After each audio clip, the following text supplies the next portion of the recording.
Hey, what's up, everybody? I am just now starting the live feed, and we're going to get the show going here pretty quick. I'm going to let some people tune in and get fired up here to see what we're going to be talking about, but I'm excited for the guest. It is Harris the Third. As he gets set up here. Be just a couple minutes before we bring him into the room. But yeah, I actually got to listen to a presentation, or I guess borderline a lecture that he did at Magic Live. If none of you guys have ever been to Magic Live, it's pretty amazing. It's a very simple place to go for magicians that has all kinds of different things going on that they love to do, and something for everybody. One thing that I was actually most impressed with is that there wasn't not all of the speakers or presenters were magicians, and so that kind of threw me off. Admittedly, it was the first time I'd been to Magic Live, and it was definitely a lot of fun. There was creative consultants there from like Adobe, and all the different storytellers and writers and just speakers and things like that.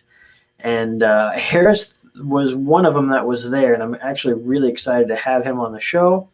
And one of the things that he released recently is a book called Wonder Switch. I actually have a book ordered, but it's not released until tomorrow, so unfortunately I won't get to it right away, but looking forward to dig into that.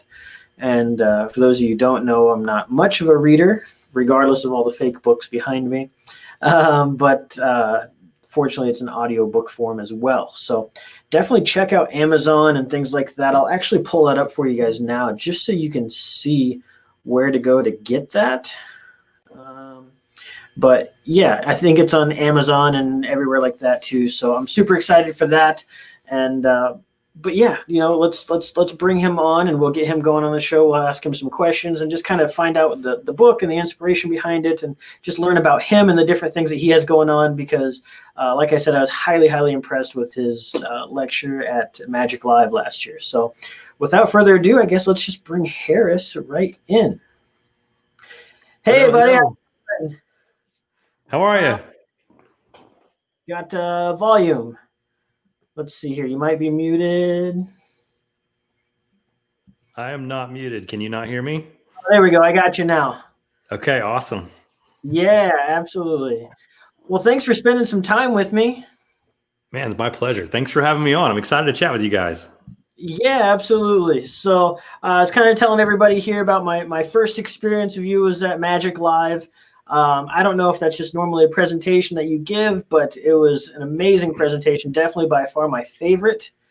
Oh man, thank you so much, man. It's no, that's the first time. In fact, I just sent Stan an email the other day because I got an email from someone. It was like over a year later. They had pre-ordered a copy of my new book and had sent me a follow-up message going, "Can't wait to read your book. I saw you at Magic Live," and just like wrote a whole paragraph about how much that talk meant to them. And so I sent an email note to Stan saying, "Hey, thank you for talking me into giving that talk," because I was pretty on the fence and was not at all expecting it to be that well received.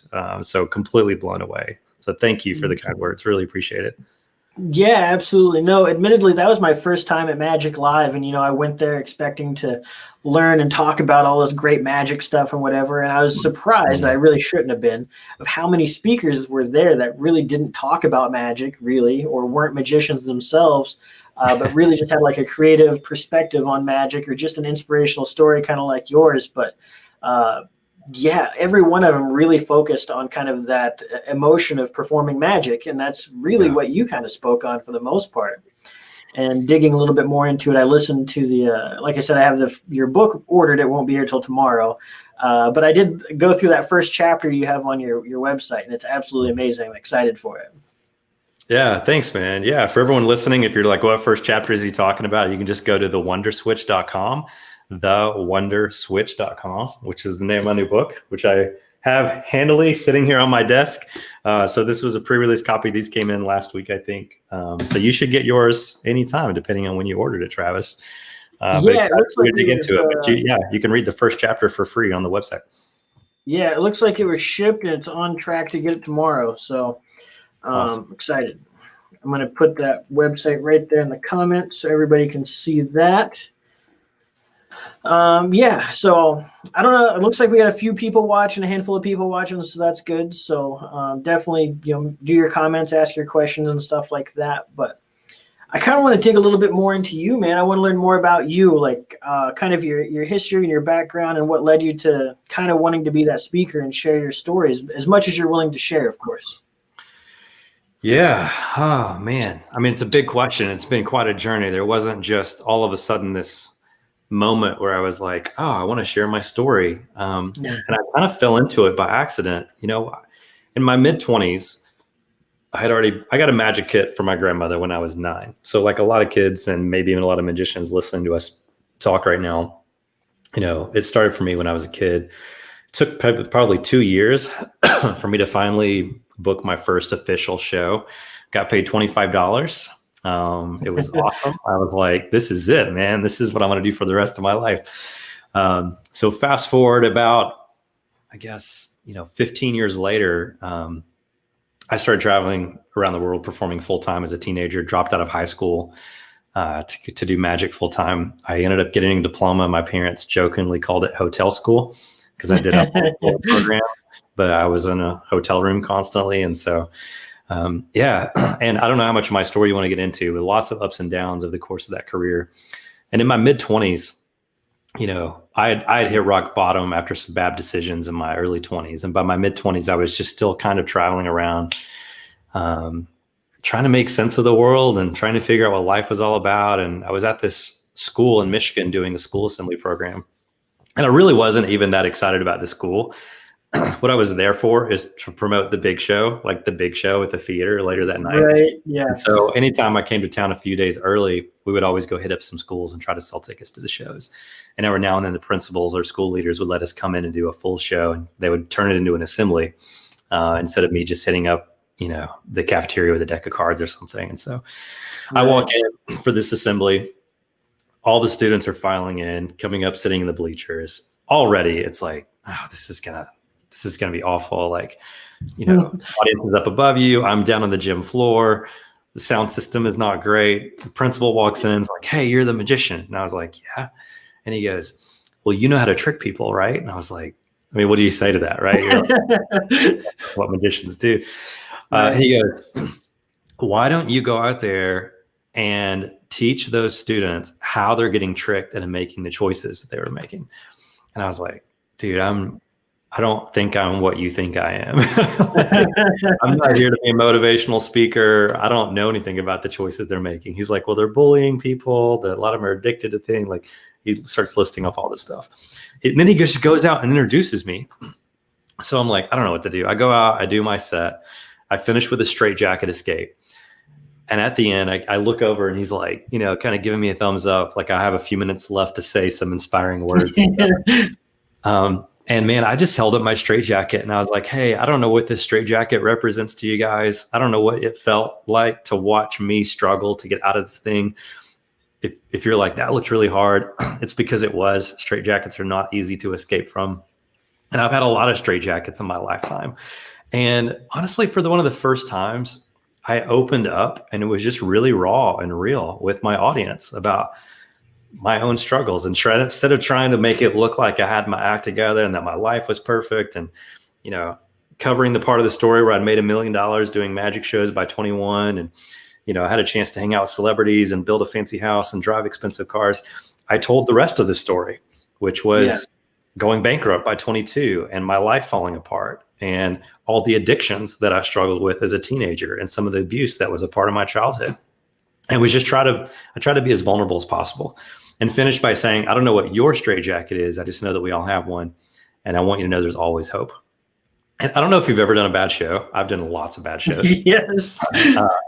And so at the end of the bad show, I did what every performer does when they have a bad night or a bad day or whatever. I start beating myself up inside my head, right? The inner critic kicks in and it's like, that was awful. What were you thinking? That was like the worst presentation you've ever given. And all the students are like filing out. And then there is this girl still sitting up in the bleachers. And she starts walking down towards me. Almost everyone else had already left. And she is bawling, like tears running down her cheeks. And she's like, "Hey, Harris, I have something for you." I'm like, "Okay." She said, "Hold out your hands." I held up my hands like this. She reaches into her pocket. She pulls out her hand and she drops a razor blade into my hand and said, "That's my straitjacket. And I don't want it anymore. And you're the first person to ever make me feel like there's hope." And I remember there was this teacher, someone came around the corner. It was an adult. It was like, "Hey guys, it's time to go back to class." She turned and walked away before I even had a chance to have a conversation with her. And I never even got her name, but I remember as she turned and walked away, I have this like memory. It's like a video and burned into my head of her sticking her hands inside of her pockets as she walked away. And I saw the scars up and down her wrists on both arms. Yeah. And I was like, why would someone do something like that? I'd never come in contact with that type of behavior before, because I was so insulated in my own little bubble of just traveling around from city to city doing magic. And man, it wrecked me. And I became obsessed with trying to figure out why someone would do that. And what I discovered is that Steve Jobs was right. You know, his famous quote, "The most powerful person in the world is the storyteller." And as I dissected the power that storytellers have to introduce narratives into the world that drive everything from consumers' buying decisions to who we vote for to how people think and see themselves in the mirror, I realized, gosh, like, man, with that kind of power comes great responsibility. And then it dawned on me, whoa, that's what I was doing that day. For a moment, it wasn't about the magic. It was about the story that I was telling. And the magic just made that story more compelling. And so I walked away from that experience realizing I'm not really a magician, and that you're not really a magician, that we're all really storytellers who happen to do magic tricks. And that created this huge shift in how I approach my craft and my career. So that was a long answer, but hopefully it answers your question. No, that is great. That is spot on. I remember a little bit of that story from Magic Live, and that was one of them that definitely struck a chord. And going into a lecture like that, we don't ever know what to expect. And when you just hit everybody in the face with some feels, man, like you can tell everybody in the room like connected instantly with that. And I think a lot of the people in the room kind of got a new purpose, at least hopefully for a little while. And I don't know how long that lasts with anybody when they leave, but for me, it's definitely stuck with me for the entire year. So that's great. Awesome. Yeah, thanks, man. We have so much potential as performers to do that. And I think a lot of people, they hear stories like that and they're like, that's not really the type of magician that I am. I'm not like do a magic trick and then share a little message or tell a little story. I just like doing strong magic. And I think what a lot of performers fail to understand is that you can't not tell a story, because everything is a story. Like, we as human beings, this is a lot of what the book is about, that we as human beings are storytelling creatures, that every single human being on the planet walks around all day long, and in every single thing that they experience, they think in story, they think in narrative, they tell themselves stories about what they're experiencing in order to make sense of the world and the human experience. We do this so often that even when we go to bed at night and physically sleep, our brains stay up all night long telling ourselves more stories. And so a lot of performers can say, I'm not really a storyteller, but every single person in the audience is going to walk away from the performance of that show telling themselves a story about what they think you were trying to express and communicate to them. And so if they're going to tell themselves a story about who you are, you might as well be intentional about crafting and taking some agency over the story that you want to tell them. And so if you can't not tell stories, that means every performer is a storyteller. And I think we all need to rise to the occasion of realizing this is not just about tricking people. It doesn't matter what you're trying to communicate through your story. It just matters that you care about the one that you're telling. Right. Yeah. No, I definitely agree for sure. And I think there's a lot of kind of like that moment you went through where you had to come up with that one moment where you just became vulnerable to the audience. I think it's important that everybody goes through that, because a lot of people will get up on stage, and I've even been to like some speakers and stuff where, it just feels like they're reading cue cards. But as soon as you really express yourself and open up, it doesn't matter the story that you have. Like, people will know it's real and they will connect with it one way or another. Yeah, no doubt. There's a lot of people who feel uncomfortable with what we're talking about, but yet if they were having dinner, sitting around a table with a group of friends, and you're like, hey, Travis, tell them about that one time when you whatever, fill in the blank, right? Like you wouldn't go grab your note cards because that's a story that you lived and experienced. And so, okay, you might feel the temptation to be like, well, I want to make the story super compelling. And so I want to think it out and have some notes about how I want to tell it. While that is possible for you to tell a more compelling story by making it better and thinking through it, you don't have to have those cards to just tell a story and be yourself in the process. And so my hope is that the magic community becomes more and more filled with performers who are willing to tell stories on stage with vulnerability the way they would tell and exchange stories while sitting around a table having dinner with friends. Yeah, absolutely. And, I teach some magic classes here and stuff too in my shop. And one of the things, like, I tell the kids, because, they just want to kind of go through the motion with their tricks. I'm like, make it your own. Absolutely make it your own trick. And I've asked them specifically, even if I'm doing a simple sponge ball trick, I'm like, what is your favorite thing in the world? And one kid was like, Pokemon. So I'm like, great. I want you to imagine these are little Pokeballs. Like, tell your favorite Poke story. Like, that's it. Do the whole thing with that. Yeah. And instantly he's like, oh, I could talk about this and this. And I'm like, exactly. Like, find that thing that you're passionate about, Pokemon or whatever. Like, just find it and run with it. Make it your own. Totally. You know what? I think a lot of magicians, though they have pushback against this idea of storytelling with their magic, what that does is it makes the magic stronger. And they walk away talking about you as a performer instead of how the trick worked. So Darren Brown, I'm totally flaking on the name of his book. He's got multiple books out, but in one of his books, he talked a lot about how, when you perform a piece of magic for someone, to give them an explanation, regardless of whether it's the real one, about how you are accomplishing what you're accomplishing. And what that does, it takes the emphasis off the workings of the trick and onto your talent as a performer. And I think the greatest way to do that is with storytelling, because if people like story, what the neuroscience around storytelling does is it shows that stories sort of hijack the human brain. And it's really hard to look away from a story that's unfolding because the human imagination is constantly saying, hey, what happens next? What happens next in this story? And so if you're going, now we're going to do this, now we're going to do this, that's not a compelling story. But if you all of a sudden are talking about Pokeballs, and you're injecting your own passion into it, well, now it has a narrative and people are more immersed in that narrative, and the brain has it's easier for the human brain to follow attention and be invested in what you're talking about. And now they're invested in the story. The magic just happens to be happening along the way. And so they still walk away and wonder, going, man, I wonder how he did that. They had this emotional connection with you as a performer, which elevates the magic, makes it stronger, and leaves them with a connection with you instead of only the trick. Yeah. And I think that's one of the most important things, like get people to forget about it's a trick and just purely enjoy the moment. And I think that's where you find all these people saying, they've had hecklers in the audiences, they've had all this stuff.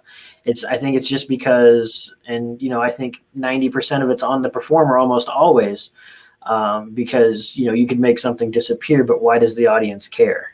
I mean, you have to get that connection with them. So I see we do have a question. Why do they care? Yeah, like, cool. So what? Like, it's gone. So we do have this one here. Are there any books or resources that you have used or recommend to craft a story or make it more interesting or compelling? Oh man, there's so many. If you want to go deep into this, there's so many amazing books out there on storytelling. If you're like, give me something light, quick, easy to read. I would recommend, I know I'm biased, obviously, but The Wonder Switch, my new book, comes out tomorrow. And this is, while it is a book about wonder, it is really a book about storytelling and the stories we tell ourselves. But in there, there is basically a diagram that I created called the transformation map. And it's a really good tool to sort of use as a template for how to tell and craft a compelling story. And if you cover every step that's in the transformation map, and look at that as a lens or a way of sharing your own story on stage or in your performances, I think that's a great place to start. If you want to look specifically at the craft of storytelling, I think a really good, easy book to start with is my friend Matthew Lunn's book. His last name is Luhn. I think it's called The Best Story Wins. He was the story supervisor at Pixar for over 20 years. He worked on the very first Toy Story film and then all the way through like the golden days of Pixar. Very cool. Yeah, from Ratatouille to Up, as far as like all those films. And it's really thin. It's a really easy read, and it's a really practical way of just improving your craft of storytelling overall.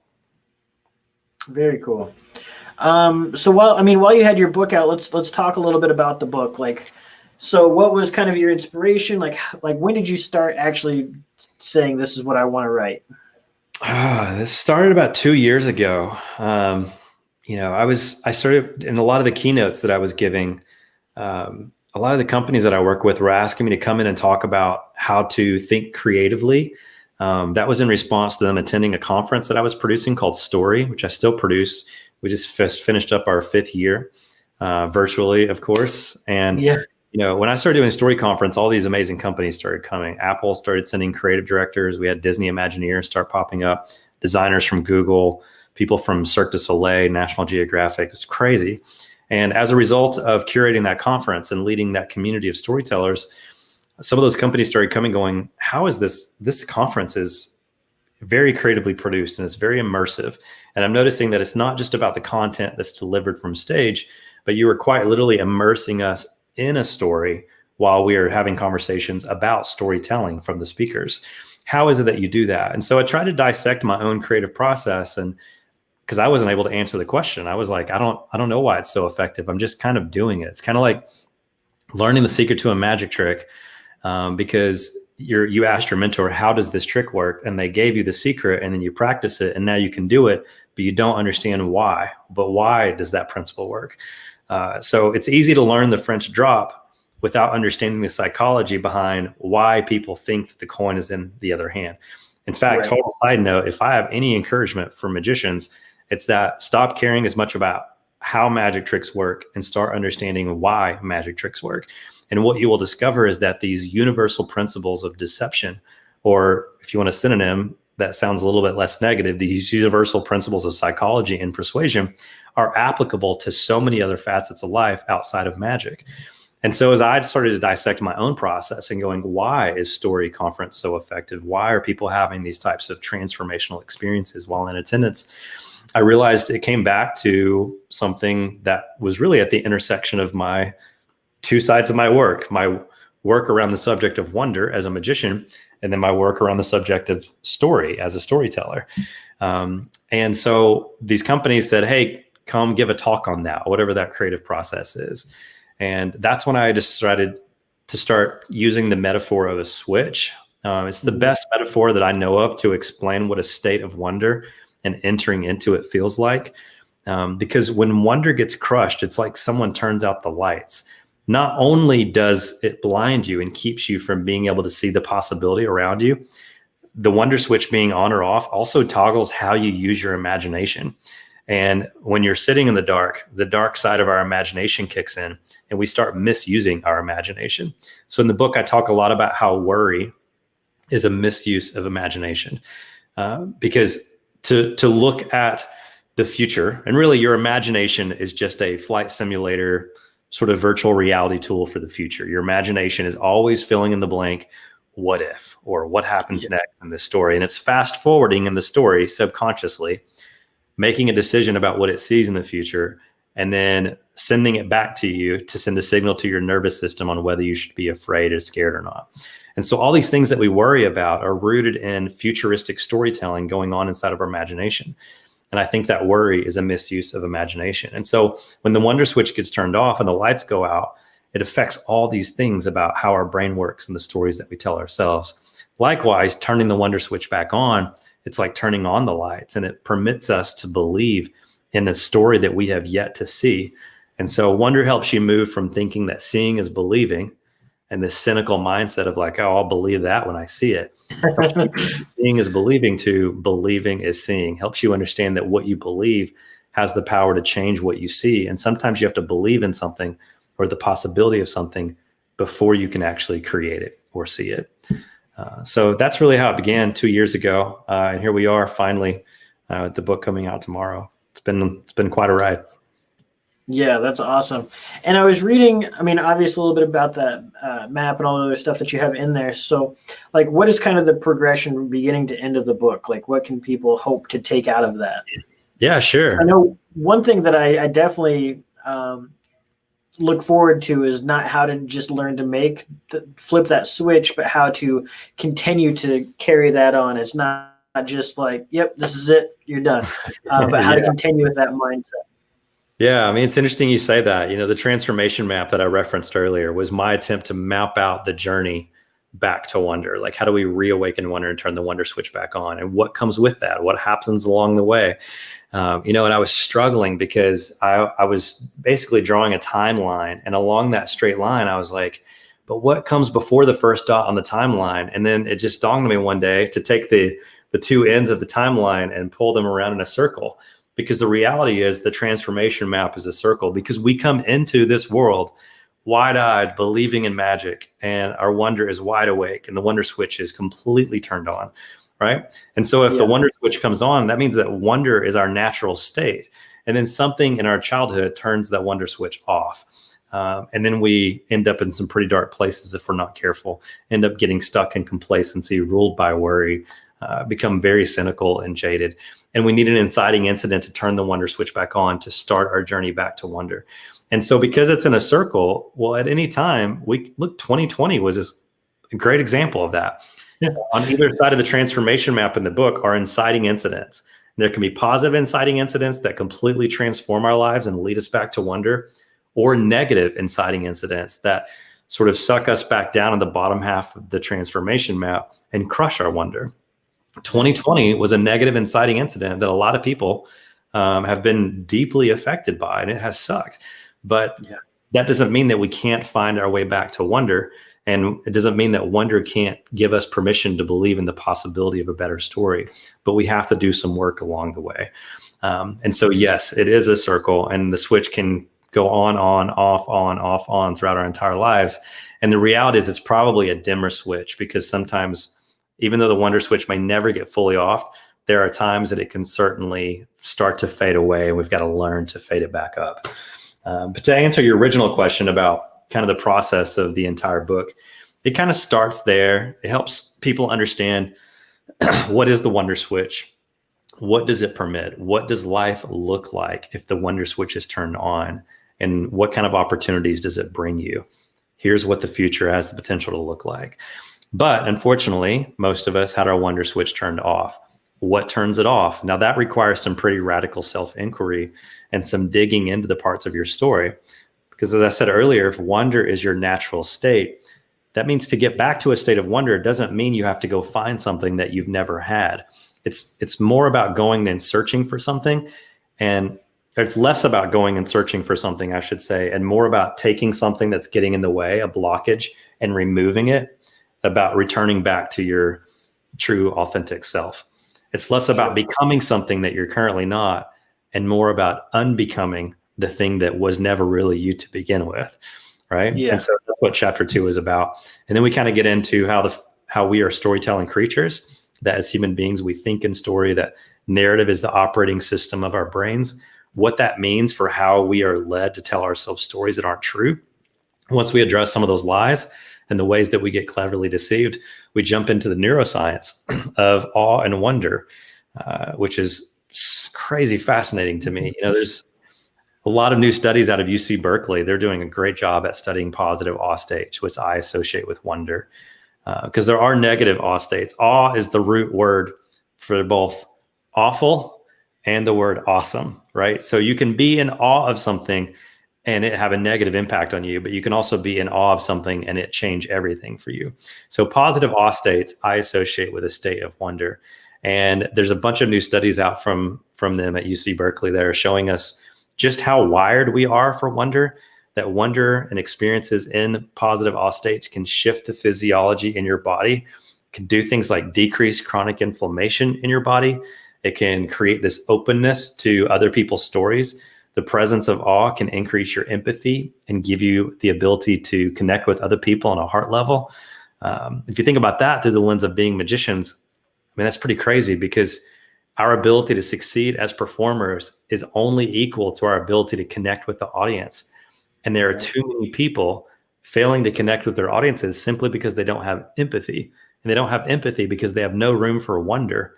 And how ironic is that magicians, like the community, the people of this incredible art form who have the greatest potential in the world to awaken the wonder and turn the wonder switches on of others, have become so cynical that we have lost our wonder as a community, and that is decreasing our empathy and pushing against our own ability to connect with is what we were hoping to do to begin with.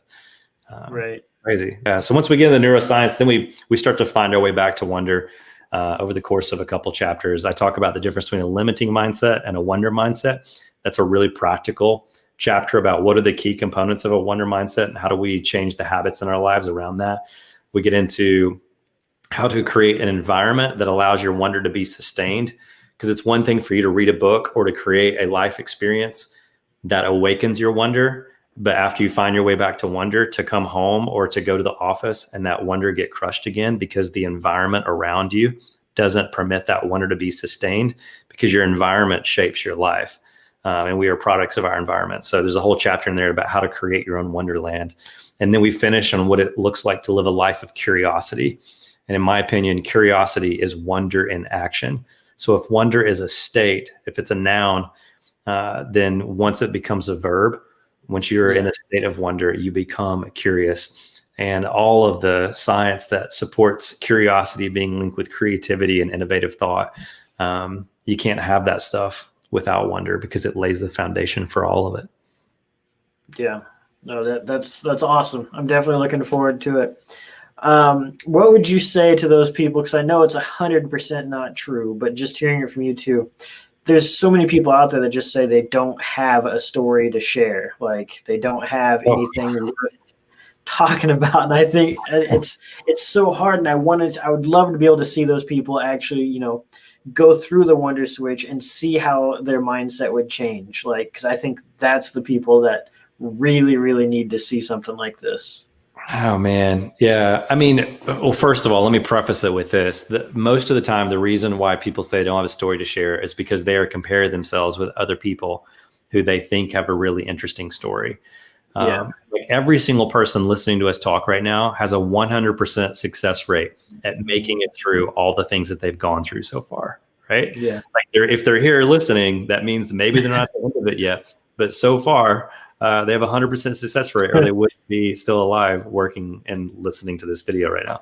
And so to get there has required, for most of us, a series of ups and downs. We just tend to downplay the drama in our story because we assume that we are uninteresting. But yet, if you stop zooming way out and just look at the overall arc of the story you've lived and learn how to zoom in a little bit to a single part of your life, I would start asking your questions like, okay, describe for me the hardest day of your entire life. Tell me a story about a time when it felt like everything was going to fail, and somehow you made it out alive. And I think it's interesting that you actually start with think about something negative. Sure. Because I think that's actually really cool to say like, oh, it's so bad, and this happened. But like you said, you made it. You're still here.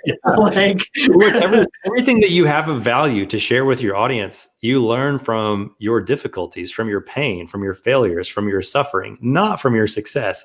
Success is an awful teacher. Success, there's nothing wrong with experiencing success. But oftentimes, if I look back at the times that I've failed, I learned so much. And when I look at the times that I've succeeded, it was either a direct result of all of the path of failures that preceded it. It's like, oh, we finally succeeded as a result of failures and what we learned from it. Or you tried something and it worked and you're like, well, I guess it worked. Sure, like it feels good, but it didn't teach me very much, right? And so it's because failure is a better teacher than success. And because all of your favorite films and stories are only interesting because of what that character had to overcome. When you look at the difficulty and the pain and the suffering in your story, that is what makes your story rich with meaning, right? And so you are who you are today as a result of those struggles. We just don't want to talk about them because it requires vulnerability. It requires curiosity, right? Brene Brown, who's done so much amazing work around the subject of shame, she says, choosing to be curious is choosing to be vulnerable because it requires us to surrender to uncertainty. Like when you walk on stage and tell a story about a struggle in your life and what you learned from it, you are choosing to be curious. You're allowing your curiosity to be greater than your fear because you are choosing to be vulnerable. You are surrendering to uncertainty because you don't know how people are going to respond to it. But the majority of the time people respond with, oh man, me too, or I can totally relate to that struggle. I've been there as well. Thank you so much for sharing with me. And like I talked about in that talk at Magic Live, Maya Angelou famously said that people will always forget what they see you do, even amazing magic tricks. We don't want to accept it, but that is the truth. People will forget what they see you do. They will even forget what they heard you say, but they will never forget how you made them feel. Which means if you're going to say something to someone and perform something visually for someone, and you want what they see and what they heard to be unforgettable, you have to make them feel something. And the greatest way to make someone feel something is to tell them a story with vulnerability about an experience that you've had in your life, and that will make your magic so much more unforgettable. Yeah. And, like even looking at it, thinking about those negative stories that you'd started with there, it makes me think of not politics or anything like that, but even like on news, when they just share like the negative things going on in the world, like I wonder what that watching the news would be like if they just switched it on a high note, like they ended every negative story, like, but this happened. And I think even when John Krasinski did just like positive things going on in the world, like that got so much traction. I think it's just because nobody was doing that. Like nobody was talking about the good things going on in the world as much as he was. And I mean, it helps to be a celebrity and all, and just generally entertaining. But yeah, that was refreshing just to see something just positive, just all the way through. No doubt, no doubt. And the science behind that shows that positivity is empowering, and it gives people permission to believe, to write and live their own better story. But if you don't want someone to write their own story and you want to control them and write the story for them, positivity is not the motivator that you would choose, because fear is a much more powerful motivator for control. And so while we as human beings would have a healthier, better, brighter world and society with the Krasinski approach, or my friend Brandon Harvey, who he has something that he releases called the Good Newspaper. And it's literally a monthly newspaper you can subscribe to, and it's filled with nothing but good news. And he's always talking about how, if you watch the news, it feels like the world is in a pretty dark place. But if you read the positive news and all the statistics, the world is getting better and better and better each year. Like every negative stat that we measure in humanity is getting better. But we don't hear it, and you wouldn't think about it because of the negativity of the news. But yet that is all driven from a sense of control. And I start sounding like a conspiracy theorist to a lot of people. But it's true though. Yeah. Sometimes it's not as much like direct political propaganda, although there's certainly an abundance of that. But sometimes it's as simple as, hey, we have commercials we need to sell and we need to support our advertisers. And the best way to control you as a viewer to ensure we keep you on the hook is through fear. And so regardless of it's, we want you to vote for this person, or we need you to buy this thing, and the most powerful motivator for writing someone's story or getting them to submit to letting you do the writing of their story is through fear. I feel like we could do a lot better than that. That's why part of the reason I wrote this book. I feel like if we can awaken people's wonder, it gives them permission to take back that power, to take back the creative agency over their own stories. Yeah, no, that's super cool. Now I seen on your website, and I honestly didn't even know this until I originally reached out to you. You do like a storytellers convention or event of some sort? Yeah, that was Story Conference that I was talking about earlier. So we just call it Story. Happens every year in September. So we just finished up our 5th one. Awesome. Yeah, we have amazing speakers. We usually have about 1,000 attendees. And it's all about this power that storytellers have. And we have people from every art form imaginable, writing, film, photographers, to performers. It's a handful of magicians who come each year. Musicians, and a lot of people who just work in communications and corporate environments and nonprofits and NGOs. It's pretty awesome. The photos of the stage set alone makes me want to go. I mean, it looked really, really cool. Thanks. Where does that take place? Usually in Nashville. We have a symphony hall here in Nashville that we used. Okay. This year was virtual. Yeah. No, that's really cool. And then what was? What was I going to ask you? Something I was looking at on your website. Yeah, so I was going through kind of like reading a little bit about your bio and stuff, and I see you had done like some TED Talks and you doing consulting and your speaking engagements, your master classes, all that good stuff, which I'm looking forward to the master class thing with your book. So that's going to be super cool. How did you actually, I mean, other than your motivation, like how did you get started in being a speaker? Like, cause I mean, I do that a little bit with my performances now, but everybody knows me as an entertainer. And of Yeah. course, I end every show with a positive, like that little Sure. glimmer. But it's so tough for people to be like, "Oh no, you're not a speaker. You're an entertainer." So that's Yeah. such a weird like switch for people, and there's that word for people to get that transition on, like to really get your point across that, like you said, everybody is a storyteller, and I think that's true for everybody. I think even if you're a novice in a topic, you probably still have something worthwhile sharing. Yeah. Well, easy answer. I think the biggest mistake that a lot of magicians make is they go, "Oh, like I heard speaking is really lucrative," or "I just want to become more of a speaker. So like, what does the market want, or what are people asking for?" And it's just the wrong approach. The greatest way to become a speaker is to have something to say. And the greatest way to realize that you have something to say is to dig into your story and figure out what you're passionate about. And I have a friend, Jim Kruger, who used to be one of the creative directors at Marvel. We did a writing workshop with him a few years ago now with Story, or the community that we were just talking about a second ago. And in the workshop, he went around the room, asked people what their top 10 favorite films were, and how it was having them name them off one by one. And it was basically an exercise in finding your creative voice, which I would associate with what you're asking, or my answer to your question, at least, is that you shouldn't just try to become a speaker because you want to get those types of bookings or whatever. But if you want to find and figure out what your message is, you got to find your creative voice. And in helping these people find their creative voice, he was asking them what their top 10 films were. And he was going through them all. What they realized is that in every single one of those films, there was a villain that was fighting against something in the world that correlated with the story, the real story that they had lived as a human being. And there was something about that story and the way a hero in that story overcame that villain that resonated with them. Sometimes it was something from their childhood. Sometimes it was something difficult they experienced as an adult. And you can very quickly see like, oh, this is what I'm passionate about. This is what I see in the world that's broken that I would love to fix. I was just coaching a friend the other night here. You can't see it, but the couch that's on the other side of this camera. And he was like, I'm trying to figure out my story, man. I'm like, what makes you angry?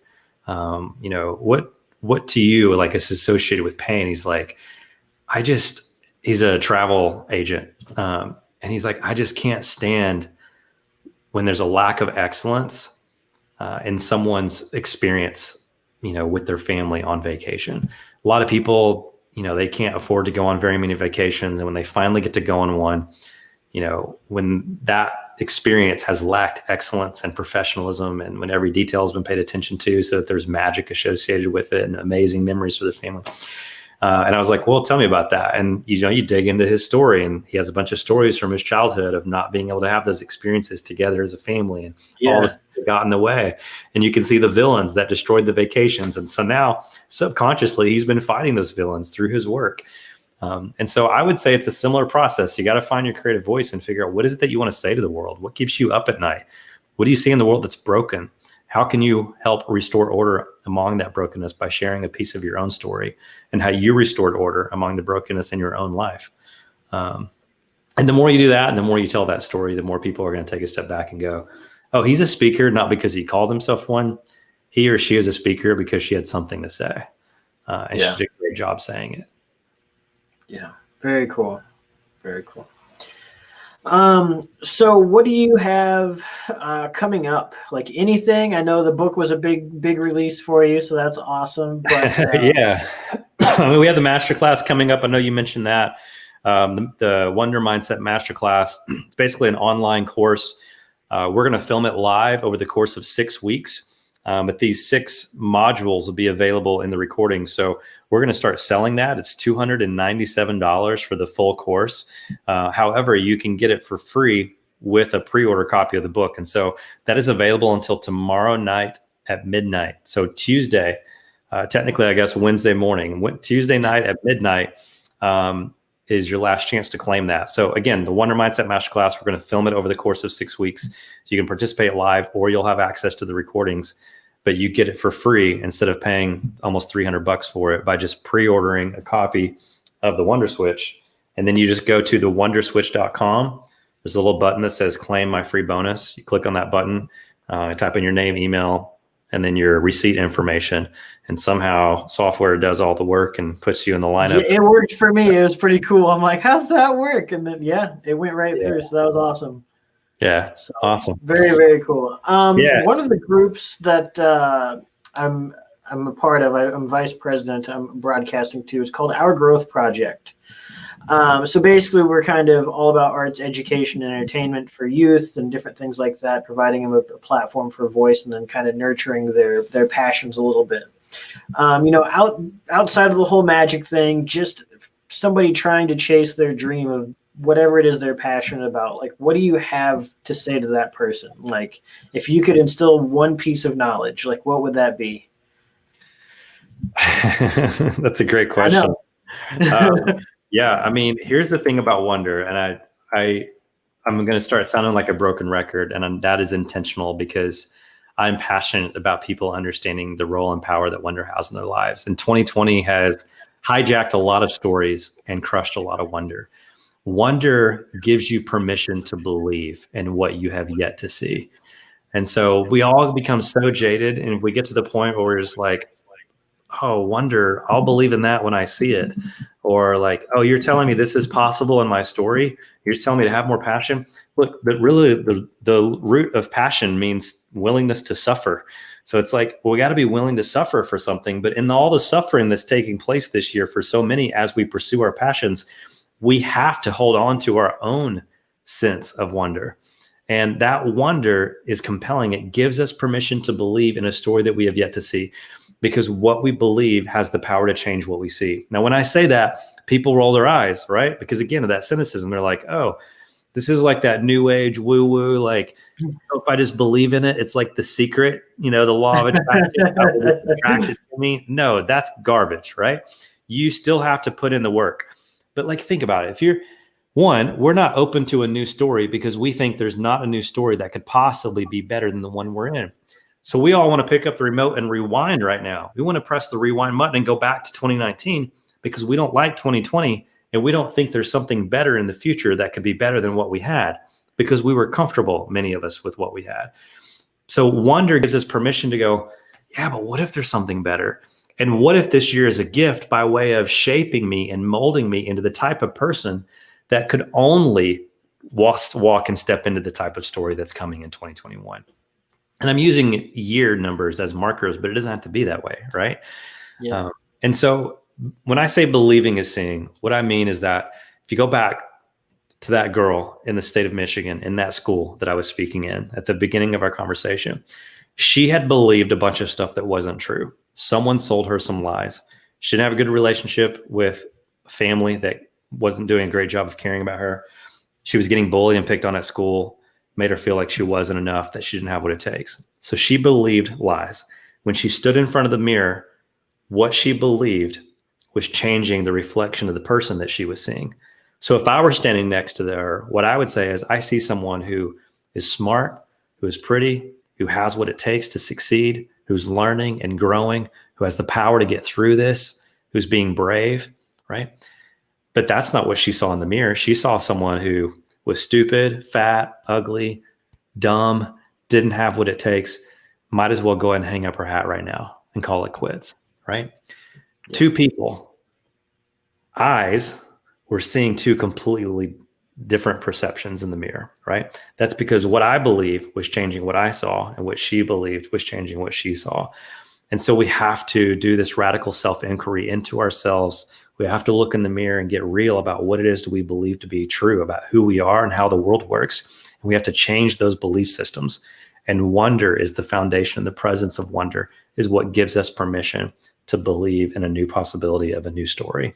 And for those who are like, I didn't just choose to believe anything. Like, everything that you believe right now is something that at one point you just decided was true based on something that someone told you or the evidence that you saw. But we know as magicians that we can be easily deceived and distracted. Yeah. So we have to examine those beliefs and choose to believe something different. And that choosing becomes a lot easier when we are living and working in a state of wonder. So to get back to that state of wonder and turn the wonder switch back on requires some work. I had to write a book with over 55,000 words because it can't be summed up in a simple, pithy statement. But that's my hope for everyone listening in. That's awesome, man. I want to thank you so much for spending some time with me. I won't keep you hardly any longer here. Like I said, I just want to show my gratitude for what you did at Magic Live. It probably changed the performance and mindset of many magicians out there, the same as you did for that girl in Michigan, and hopefully a lot others in the near future. So thank you for spending some time sharing your story. And I appreciate you, man. Yeah, it's my pleasure. I've had a repeat of that experience with that young lady in Michigan hundreds, if not thousands of times now. And it was all because I own the fact that I wasn't a magician, that I am a storyteller who happens to do magic tricks. And that is everyone listening in. And you have a story. So if you're listening to this and you're just like, this doesn't apply to me, I'm telling you guys, you have a story and your story matters. And so share it. And as you do, you will find that there is beauty in no longer trying to be like Luke Skywalker, this cool, powerful magician. It's so much more fun to be Yoda, the guide. And you don't have to be the hero in the audience's story. You can be their guide and help people in your audience rise up and be the hero of their own story. And that will pay you back in dividends. It adds so much meaning and purpose to your life and to your career as a magician. So thanks for having me on. I really appreciate it. I hope this has been inspiring to you guys. It has been. It's exactly what I was looking for. So thank you very much. You have a good night. Stay safe. And, hopefully year continues to get better. Will do. Thanks, Travis. See you soon. Yeah, thank you.